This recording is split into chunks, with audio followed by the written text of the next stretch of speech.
Ya, Assalamualaikum warahmatullahi wabarakatuh. Perkenalkan, nama saya Kartika Handayani Raharjo. Untuk hari ini saya mengajar bahasa Indonesia khusus di kelas 7C. Kalian bisa manggil saya Mistika atau Miss Kartika. Langsung saja untuk mempersingkat waktu, materi pertama yaitu belajar mendeskripsikan. Nah, kompetensi dasar dan indikator pencapaiannya yaitu yang pertama kita akan mempelajari apa itu tes deskripsi dan menentukan ciri-cirinya, lalu menentukan jenis-jenis pada tes deskripsi tersebut.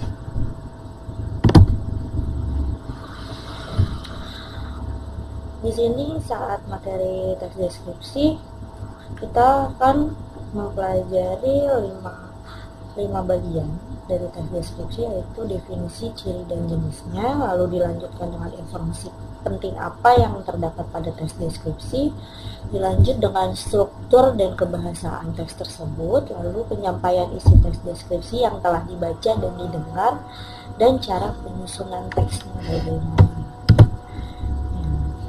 Yang pertama adalah definisinya. Definisi dari teks deskripsi yaitu teks yang menggambarkan secara jelas objek, tempat, atau peristiwa yang sedang menjadi topik kepada pembaca, sehingga pembaca seolah-olah merasakan langsung apa yang sedang diungkapkan dalam teks tersebut. Nah, di sini ada ciri-ciri teksnya. Ciri-ciri teks deskripsi yaitu yang pertama pasti menggambarkan atau melukiskan sesuatu, lalu melibatkan kesan indera, gambaran objek yang jelas, lalu membuat pembaca atau pendengar merasakan sendiri dari teks yang dibacakan atau yang didengar, lalu bahasanya baku dan ilmiah, dan yang terakhir menjelaskan ciri-ciri objeknya secara terperinci atau detail. Nah, di sini ada 2 jenis teks deskripsi, yaitu explanatory dan sugesti. Explanatory itu yang sesuai fakta, jadi yang memang dilihat secara kasat mata. Nah, kalau suggesti atau sugesti itu biasanya berupa tempat, benda, waktu, dan orang. Nah, informasi apa sih yang ada di teks deskripsi? Nah, di sini ada 3 informasinya yang dapat kita ambil dari teks deskripsi.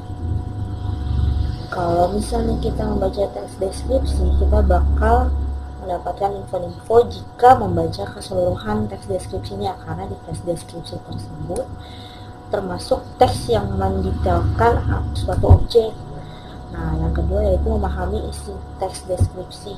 Bahasanya kan baku ya dan secara ilmiah, jadi harus lebih dipahami. Nah, yang ketiga menemukan ide pokok setiap paragraf dalam teks deskripsi. Biasanya di setiap paragraf itu berbeda-beda. Kayak paragraf pertama biasanya menceritakan secara umum, dan yang paragraf selanjutnya secara lebih detail. Nah, di sini ada struktur dan kebahasaan teks deskripsi. Ini salah satu struktur deskripsi, bisa dilihat di paragraf pertama berupa identifikasi, yaitu penggambaran suatu objek secara lebih universal atau lebih umum. Lalu dilanjutkan paragraf berikutnya yang termasuk deskripsi. Jadi ini yang namanya bagian teks yang lebih detail atau terperinci. Nah, di bagian paragraf terakhir biasanya simpulan.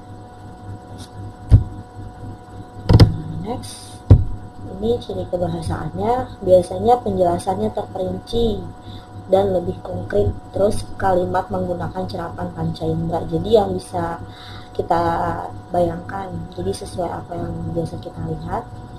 Lalu ada pilihan kata dengan emosi kuat dalam teks, terus menggunakan kata berimbuhan yang ada imbuhan an kayak gitu ya. Lalu menggunakan kata sinonim itu persamaan kata, dan menggunakan kata depan dan huruf kapital. Nah, di sini ada salah satu contoh penyampaian isi teks deskripsi yang telah didengarkan. Saya kasih contoh misalnya pohon pisang.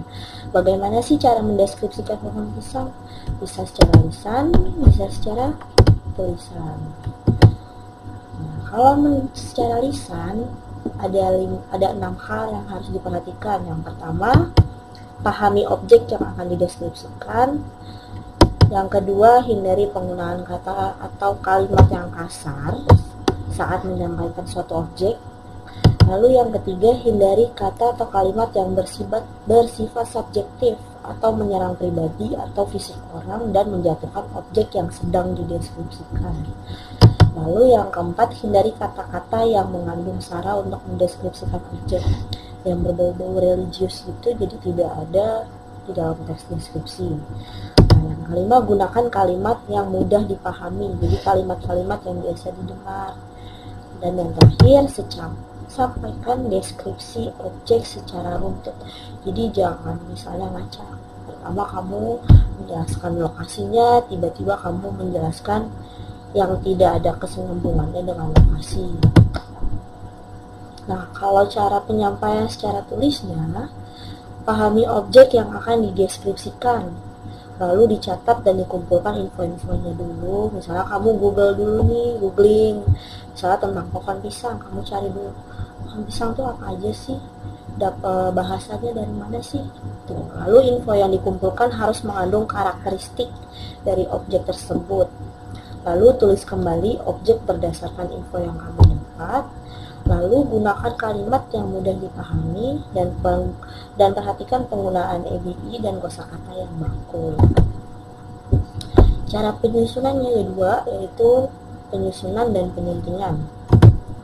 Nah, kalau penyusunannya itu dimulai dari menentukan topiknya dulu kamu tentukan, lalu tujuan dari penulisannya untuk apa, lalu setelah itu kamu cari info-info dari apa yang ingin kamu jadikan teks deskripsi, lalu kamu buat kerangka tulisannya, dilanjutkan dengan mengembangkan kerangka tulisan, yaitu kamu sudah berupa teksnya, lalu tentukan judul. Gimana sih cara menyuntingnya? Jadi setelah kamu buat penyusunan, kamu sunting, kamu perbaiki apa yang kurang dan apa yang tidak tepat saat kamu membuat jadi saat penyusunan. Misalnya yang pertama, menyiapkan naskah yang siap cetak dan memperhatikan segi sistematika penyajian, isi dan bahasanya, lalu merencanakan dan mengatakan penerbit, dan yang terakhir menyusun atau merakit dengan cara memotong-motong dan memasang kembali. Jadi kamu kerjakan dari bawah dulu, kamu susun dulu, terus kamu rakit. Setelah kamu susun dan kamu rakit, kamu rencanakan tuh mau misalnya pertama-tama mungkin kalau kita publish dulu pertama-tama ke mading sekolah, lalu misalnya dari pihak mading sekolah akan dibuat buku biar bisa jadi media yang bisa dibaca sama adik kelas, nanti disiapkan berupa buku. Oke, ini ada latihannya. Kerjakan latihan berikut pada kertas folio bergaris. Berikan nama lengkap, kelas, dan mata pelajaran yang akan dikerjakan pada bagian. Oke, untuk latihan di pelajaran Bahasa Indonesia hari ini, kalian bisa mengerjakan di kertas folio bergaris, lalu diberi nama lengkap, kelas, dan mata pelajaran apa ya. Nah, kalian bisa membaca soalnya terlebih dahulu, perhatikan setiap kalimat dan ciri-cirinya seperti tadi yang sudah Ibu jelaskan. Lalu setelah itu kalian tentukan cara pendeskripsian dan objek yang dideskripsikan dalam setiap teks. Nanti dibuat tabel seperti ini di kertas folio. Jika sudah selesai, kalian bisa serahkan tugasnya kepada saya berupa via foto, kirim ke WhatsApp, lalu disimpan ke dalam map untuk dikumpulkan setiap wali kelas kalian meminta. Cukup sekian dari saya. Terima kasih. Wassalamualaikum warahmatullahi wabarakatuh.